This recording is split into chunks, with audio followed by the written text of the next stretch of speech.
En este episodio de Cuaderno de Economía te traemos un resumen clave, crítico, con las 5 noticias económicas que debes de tener en tu radar económico, en tu radar financiero, en tu radar como trader, como economista, como inversionista, desde Lima hasta Nueva York, pasando por Ciudad de México, Sao Paulo, Tokio, Frankfurt, en fin, por las principales capitales financieras del planeta, no solamente del planeta, sino también de la región de América Latina, Sao Paulo, Ciudad de México, lo dicho, y evidentemente también pasando por los activos clave a tomar en cuenta, como el dólar, el cobre, que ha dado mucho, muchísimo que hablar en esta semana.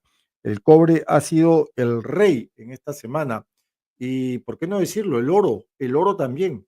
Y bien, y las tasas de interés también han sido parte de la agenda económica. Entérate en minutos, en tan solo minutos, y toma mejores decisiones aquí en Cuaderno de Economía. Bien, empecemos por la economía global. ¿Qué está ocurriendo? ¿Qué ocurrió? Y qué, sobre todo, qué va a pasar de aquí a una semana a propósito de la economía global. Hay muchas disrupciones alrededor de, por ejemplo, la figura de Trump, y estas disrupciones evidentemente tienen que ver con la política arancelaria, con la guerra comercial arancelaria que está de momento diseñando el 47º, ¿está bien dicho?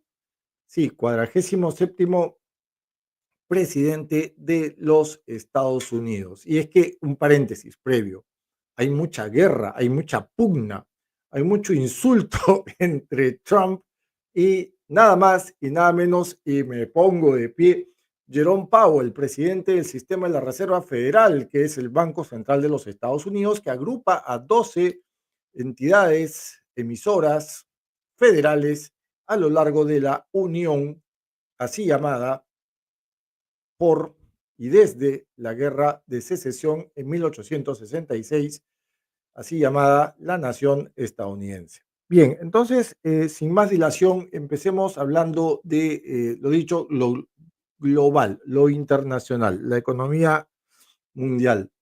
Bien, Lima, Santiago, Santiago de Chile, ¿se entiende? Sao Paulo, Ontario.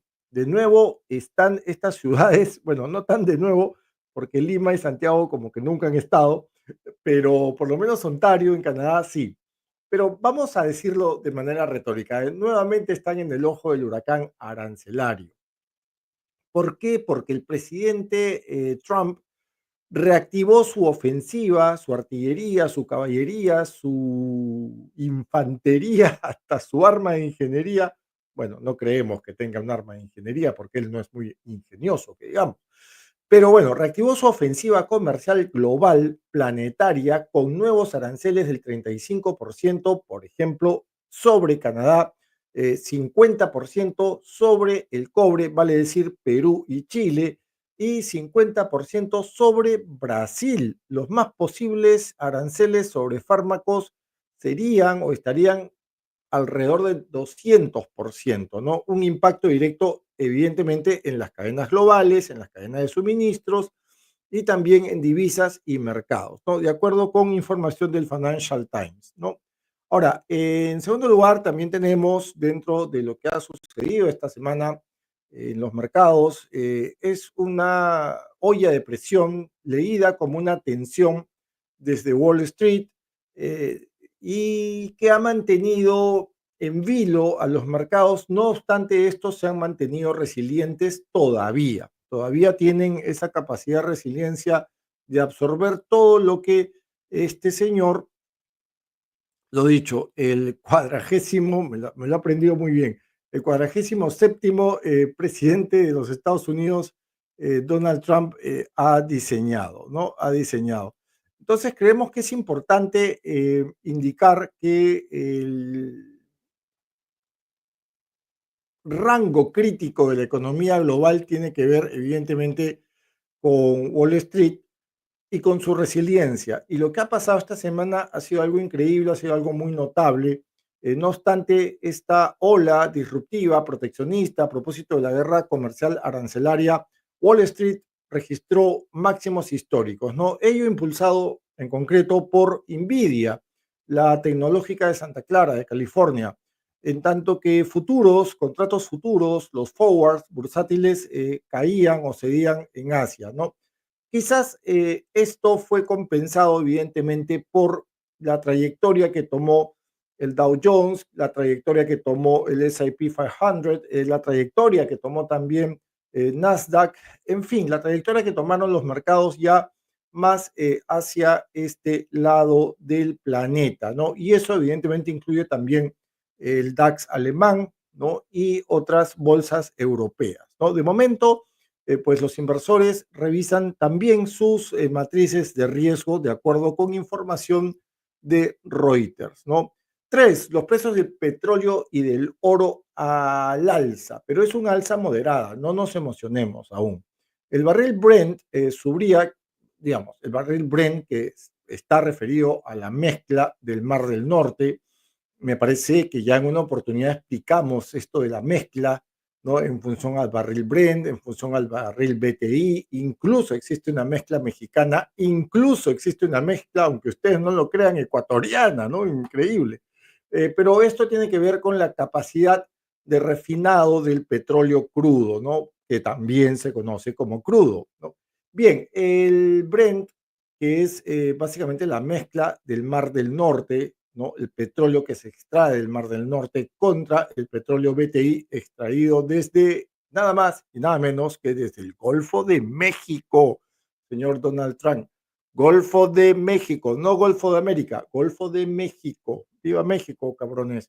Bien, el barril Brent subía ligeramente a 68,8 dólares la unidad, en tanto que el BTI lo hacía registrando precios con unas medias de alrededor de 66,8 dólares el barril, recuperándose tras la caída por los nuevos aranceles y ante una revisión a la baja por una demanda global por parte de la Organización de Países Productores y Exportadores de Petróleo, la OPEP Plus por Rusia, ¿no? Que no obstante no es socia la nación euroasiática de la OPEP, sí es asociada, ¿no? El oro al contado también anotó una trayectoria interesante, una trayectoria que ha decantado en un cierre semanal muy jugoso si lo comparamos con los cierres de semanas, 2, 3, 4 semanas hacia atrás. El oro al contado cierra una semana feliz, como la cajita feliz de McDonald's. Lo dicho, tras recortes de inicios de mes y pánicos difundidos por Citigroup en informes con muy poco sustento técnico, con techos de 3.368 dólares la onza Troy y recomendaciones por parte de economistas, bancos, fondos y firmas gestoras de activos de compra, no, de compra fuerte. Sí, la motejaron como compra fuerte y esto es increíble porque tras haber sufrido golpes y tras haberle dado con palo al oro durante 2 semanas, casi 3 semanas, pero fueron 2 semanas prácticamente consecutivas, donde el oro recibió recomendaciones de entre venta moderada, venta fuerte. El oro está cerrando esta semana con recomendación por parte de estos actores, economistas y firmas gestoras de activos, con recomendaciones de compra fuerte, ¿no? Lo cual es o le da un carácter nuevamente de refugio al metal noble ante esta nueva andanada, ante este nuevo ciclo de recuperación de la guerra comercial arancelaria, gracias al presidente Donald Trump, ¿no? Heredero, ¿no? Y hasta la década de los 90 el presidente Trump era actor de cameos de películas baratas allá entre 1990 y tantos, 94, 95, en películas como Mi Pequeño Angelito número 2. Pero eso es anécdota que no la voy a contar porque este es un programa serio de economía. Bien, el contrato sobre el oro, ya fuera o más allá del spot, es decir, del oro de contado, vamos a hablar de los contratos. Y es muy interesante. ¿Por qué? Porque siempre fíjense en el precio de los contratos. Es saludable fijarse en el precio al contado de los activos, pero de los contratos es mucho más interesante porque nos da una idea de la tendencia y de la percepción, sobre todo, que registran los inversionistas, los traders, a propósito de determinado activo. Bien, el contrato sobre el oro operó al cierre con crestas de alrededor de los $3.381 la onza Troy y sugerencias también por parte de economistas, bancos, fondos y firmas gestoras de activos de compras fuertes. Así que el oro como el petróleo están cerrando en, no voy a decir máximos, pero sí están cerrando con un buen brío, ¿no? Con un muy buen tono, ¿no? Lo cual pues debe alegrar muchísimo a quienes están confiando sus portafolios, sus carteras de inversión en activos refugio y activos defensivos. ¿Contra qué cosa? Contra la inflación, ¿no? Una inflación que lo más probable sea, evidentemente, empujada, alentada, estimulada, dinamizada por esta guerra bendita comercial, lo dicho, dinamizada, ¿no? Estimulada por el presidente Trump, ¿no?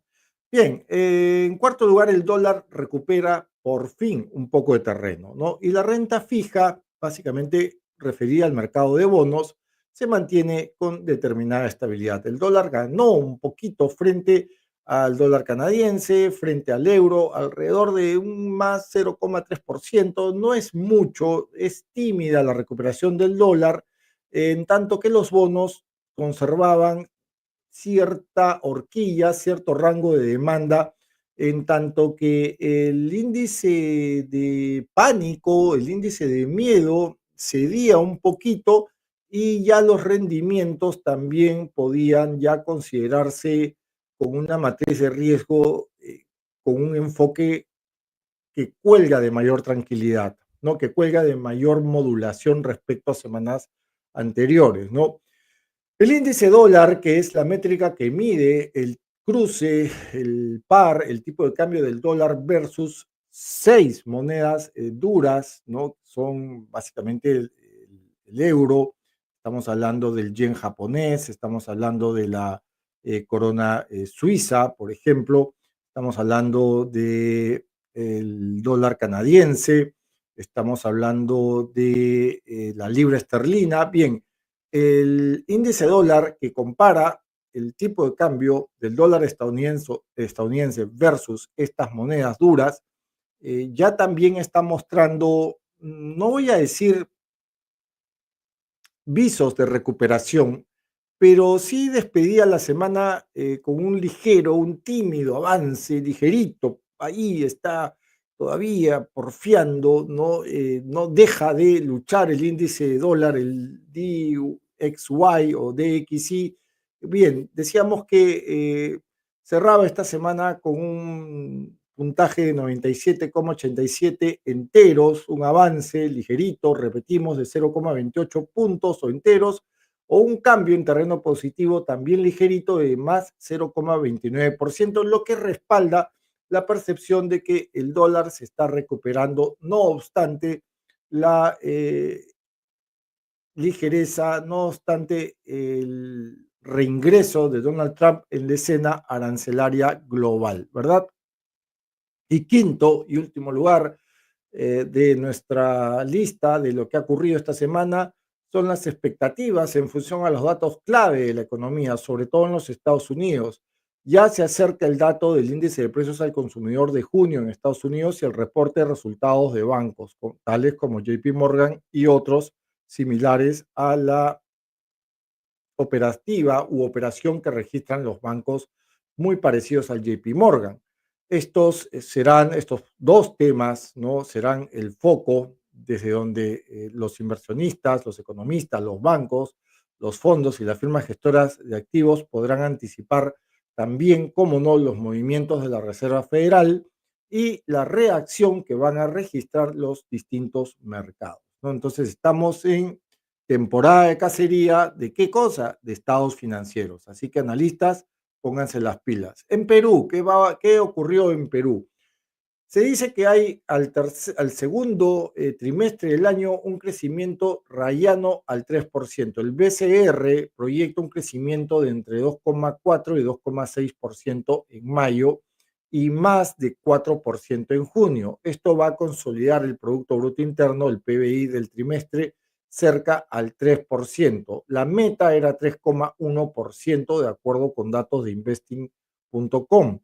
En segundo lugar, existe ya un dato de la inflación a junio. La inflación a junio mensual subió 0,13% en la lectura mensual, en la lectura anual ya a un 1,69%, ajustándose dentro del rango meta aún del Banco Central de Reserva, que es entre el 1 y 3%. Es decir, todavía estamos dentro de ese rango meta, pero no obstante estamos demostrando un rebote tras una caída que se registró en mayo.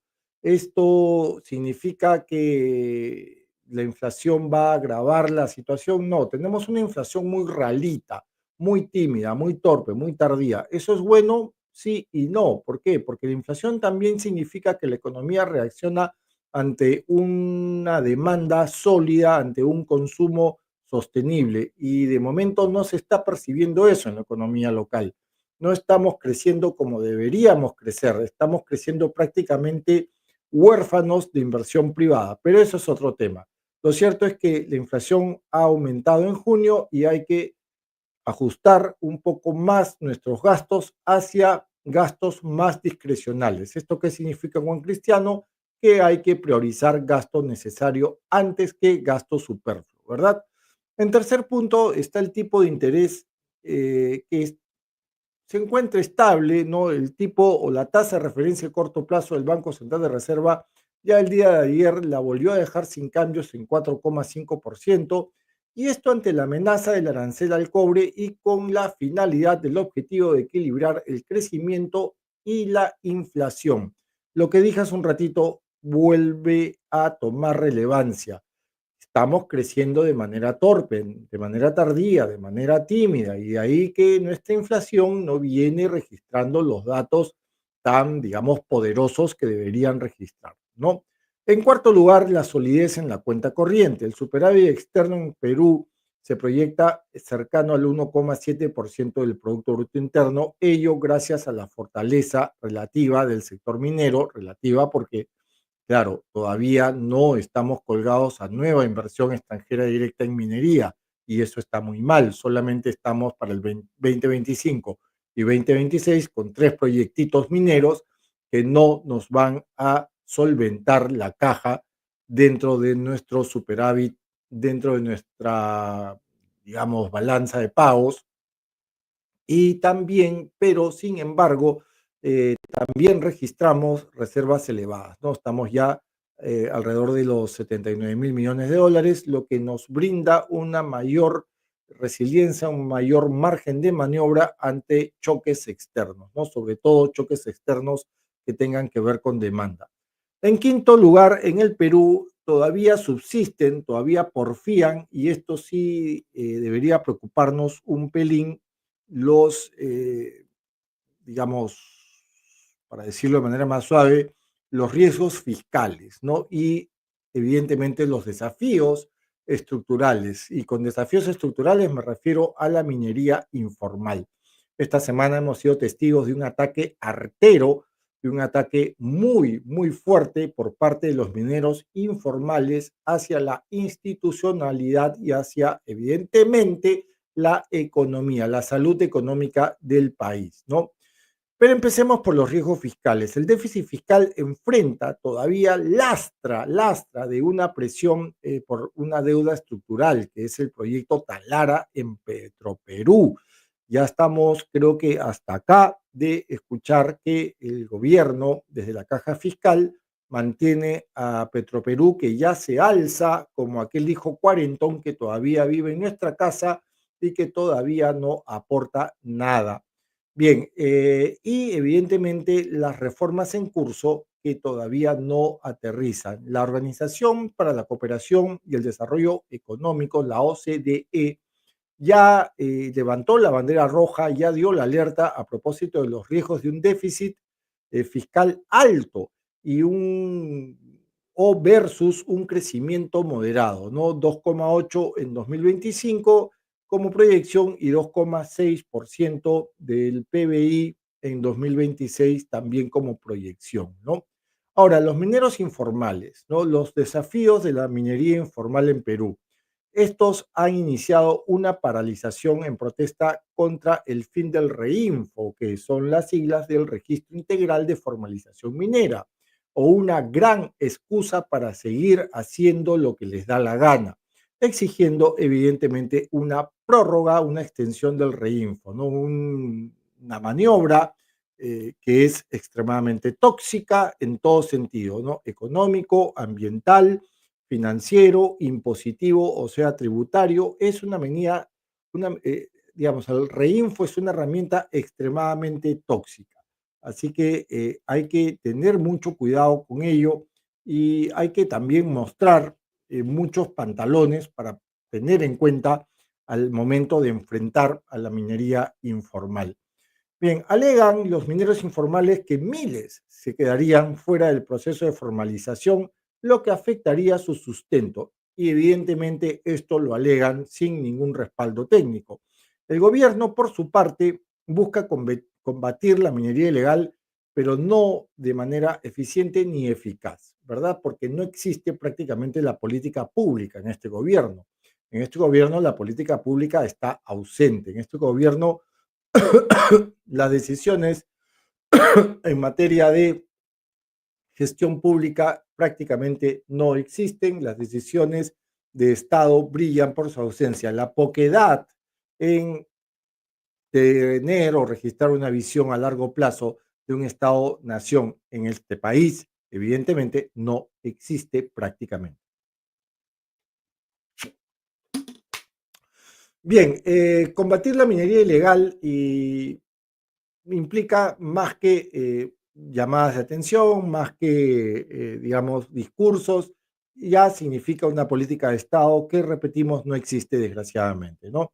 La atención evidentemente ha generado bloqueos y amenazas de movilizaciones, muchas de ellas rayanas con actitudes delictivas en diversas regiones mineras, ¿no? Y eso evidentemente ha marcado también la semana, ¿no? Bien, y la misma, lo dicho, esta semana está marcada por esta, digamos, nueva aparición global arancelaria relanzada, recapitulada, retomada por los Estados Unidos, con un impacto mayor en los mercados financieros, en el oro, en el petróleo y en las divisas. En tanto que en Perú se consolidan señales de recuperación, tímidamente sí, una inflación controlada, lo cual no es totalmente sano, y desafíos fiscales y estructurales alrededor del déficit fiscal y de la minería informal que serán tomados en cuenta, ¿no? Ahora, ¿qué pasa con la agenda económica ya de cara a la próxima semana? ¿Qué va a pasar dentro de una semana? Es importante también detallar ello, ¿no? Bien, en materia de economía global, se espera este día martes 15 de julio el informe CPI de los Estados Unidos, el dato de índice de precios al consumidor de junio en concreto, y también se espera a este IPC subyacente que se ha estimado en más 0,3%, a ver si realmente la estimación concuerda con el dato real. ¿Podrá afectar los rendimientos de los bonos? Bueno, vamos a verlo. ¿Estaría dentro de las expectativas de la Reserva Federal? Habría que verlo. Y la volatilidad de la renta variable, ¿cómo se va a comportar tras este dato? Habría que verlo. En segundo lugar, se van a liberar las minutas de la Reserva Federal el miércoles 16 de junio. Esto es importante. Las minutas son las actas de las reuniones que tiene el Comité Federal de Mercados Abiertos, que no es otra cosa que, o vendría a equivaler a nuestro directorio acá en el Banco Central de Reserva. Lo que pasa es que acá no sabemos por qué no se liberan a la prensa, a la opinión pública, las actas de directorio. Creo que sí se liberan, pero nadie las libera al final. Son como actas Schrödinger, ¿no? O sea, están, pero no están. Pero bueno, la cuestión es que el miércoles se liberan las actas del FONC en inglés, ¿no? Que es este Comité Federal de Mercados Abiertos, lo que podría orientar y dar mayores pistas a propósito de qué rumbo, qué ruta va a tomar la política monetaria, si se va a consolidar o se va a moderar el reciente o la reciente trayectoria en función, por ejemplo, a renta variable o en función, por ejemplo, a activos defensivos como el oro y como el petróleo, ¿no? Tres, el plazo de aranceles recíprocos de Estados Unidos que vencía el pasado 9 de julio aún puede o aún persiste la incertidumbre, ¿no? Y puede ser que la semana entrante ya haya una nueva fecha para que se retome nuevamente el tema de los aranceles recíprocos. Así que mucha atención con este tema la próxima semana, sobre todo mucha atención desde la Casa Blanca. Los resultados corporativos en Estados Unidos ya se están liberando este jueves 17 de julio. Empiezan los reportes de empresas como Delta Airlines, Levi Strauss, los jeans, ¿no? Las cifras y también bancos como JP Morgan y otros. Así que mucha atención con las cifras, por favor, los cazadores de datos, los analistas, por favor, mucha atención con eso. Cinco, Amazon Prime Day, el jueves y el domingo. Hay un evento de ventas masivo, ¿no? Este 8 y 12 de julio, ¿no? Y se prolonga hasta el fin de semana desde Amazon, cosa que no nos interesa para nada. No, no es que no nos interese, ¿no? Pero me imagino que Jeff Bezos estará pues emocionado pues con su reciente matrimonio que tuvo que prácticamente alquilar Venecia, ¿no? Y bueno, eso cuesta plata y pues tiene que recuperarla, ¿no? En Perú, ¿qué va a ocurrir en Perú la próxima semana? Se suelta el reporte de inflación probablemente el miércoles. Se espera que el INEI comunique, ya libere de una vez el IPC de junio, un dato clave para la política del Banco Central de Reserva y las expectativas de inflación.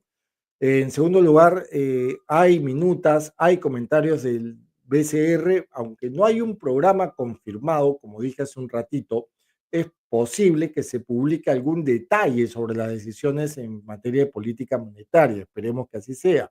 Nosotros creemos que sí, porque el BCR es una de las pocas instituciones serias y meritocráticas que les queda a este tan golpeado país, a esta tan golpeada economía primario exportadora. Tres, las encuestas de confianza empresarial y de consumo también van a ser soltadas esta semana, ¿no? Indicadores de confianza de consumidores y de empresas que suelen publicarse en la segunda semana van a ser relevantes para la coyuntura, sobre todo para la coyuntura interna y para medir el proceso de la matriz, no solamente económica, sino también política. Así que esa es una herramienta muy interesante que va más allá del uso que le podemos dar los economistas. También invoco a los politólogos, a las politólogas a analizar estas encuestas de confianza porque nos parece, se nos antoja que es una excelente herramienta, un excelente instrumento para que ustedes, los politólogos, saquen conclusiones alrededor de la matriz también política local que ya de por sí se encuentra muy maltrecha. Cuarto, informe fiscal del MEF. Sí, existe un informe fiscal del MEF, aunque ustedes no lo crean. Bien, el Ministerio de Economía y Finanzas suele emitir, ¿no? Reportes mensuales a propósito de ingresos y ejecución presupuestal a mediados de mes, ¿no? Así que por favor tengan en cuenta eso igualmente, de nuevo, no solamente economistas, sino también politólogos y en general quienes estén involucrados e interesados en las ciencias sociales que investiguen estos repositorios del MEF porque son muy ricos en información y nos dan cuenta de algo que es muy importante que ya está viniendo siendo endémico en esta economía primaria exportadora, que no se gasta, no solamente que no se gasta bien, sino que el gasto es de muy baja gama, que la valla de gasto es muy tímida, muy torpe y muy tardía, ¿verdad? Es un gasto de, y vamos a decirlo así, me voy a preparar obritas, obritas, nada más que obritas, y más que nada obritas. Bien, entonces sigamos ya para ir terminando, ¿no? Eh, Hay eventos de académicos, aunque no hay eventos inmediatos, los principales círculos económicos estarán atentos a webinars y ruedas de análisis post índice de precios al consumidor, así que también estén atentos a esos eventos, ¿no? Por último, y antes de terminar el programa, creemos que la relevancia para los distintos actores de quehacer económico y local tienen que ver con tres dimensiones claves, ¿no? Los inversionistas seguirán el CPI, ¿no es cierto?, las encuestas de consumo y las minutas para calibrar sus tipos, ajustar los portafolios. En segundo lugar, los analistas vigilarán los tutoriales corporativos, arancelarios y de consumo para evaluar sobre todo qué cosa el riesgo global, ¿verdad?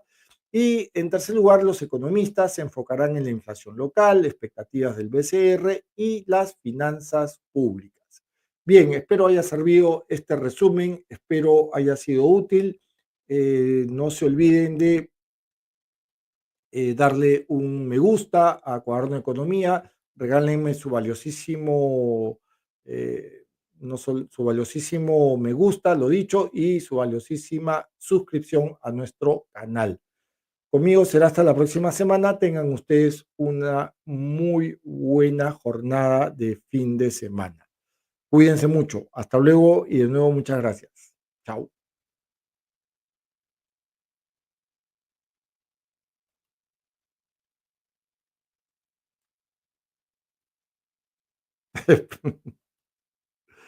Antes de irme, abajo el reinfo, dice Pinchunglón. Ese nombre. Svetlana nos dice, antes de despedirnos, soy Eduardo, recuerdo que cuando el oro está en 1800 dijiste, compren que está a 3360, llegará a 4000. No creo que este año, Svetlana, pero sí creo que por lo menos ya para el cierre estará a 3400, ¿verdad? ¿Qué más? ¿Qué más? Esto lo ha escrito mi sobrina, así es, mi sobrina lo ha escrito. Sí, más rica. A ver, Fernando dice, sería genial que hagas un programa sobre gastos personales ahora que viene la gratis. Ok, está bien, tomo la sugerencia, cómo no. Y en general, háganme saber cuáles son las principales necesidades que tengan ustedes aquí abajo en la cajita. Bueno, ahora sí, me voy. Respondí los comentarios, perdonen, no me había dado cuenta con lo rápido que pasó el tiempo. Les mando un gran saludo, buen fin de semana y ahora sí, cuídense mucho. ¿Ya? Chau, nos vemos, gracias. Un ratito. Voy a enseñar una vez más. Ahí está el comentario. Chao, chao, cuídense.